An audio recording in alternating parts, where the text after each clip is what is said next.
The one thing a movement like this gives you a chance to do, and I've had these conversations over the years. I've interviewed Mark Meckler, your president, numerous times before I came on board with this, and I had some reservations about it for several years. The idea of opening Pandora's box. Do you really want to go there? But then within the last few years, you start looking at the landscape culturally. And to me, whatever reservations you have about risks are out the window now. The game is almost over. Yeah, I would not advise. I wouldn't want my favorite team throwing a Hail Mary pass with 4 or 5 minutes to go in the fourth quarter. There's still time for us to get the ball back, run a conventional offense that has less risk, because there's much of a risk a Hail Mary pass will get intercepted at the end as it will that it'll be caught or knocked down, right? Okay. But when the game is at the end, I don't have 4 or 5 minutes to matriculate the ball down the field, Hank Stram. I need Doug Flutie to throw the ball as far as he can throw it, or Cordell Stewart, as far as he can throw it, and hope my guy in my uniform jumps up and catches it. Otherwise, we're going to lose.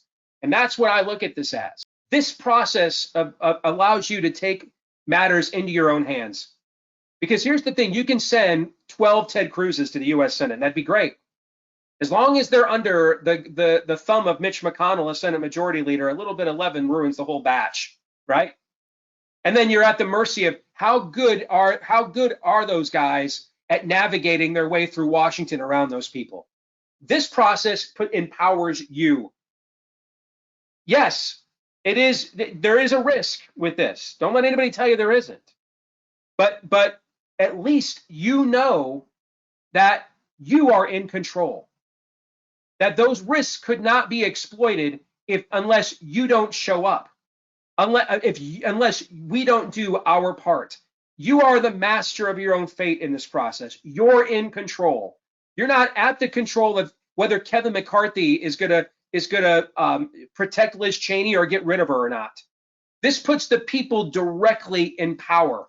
That's why the founders put it in the Constitution for moments exactly like this. That should give you more incentive to get directly involved in an effort like this that allows you to directly impact the process.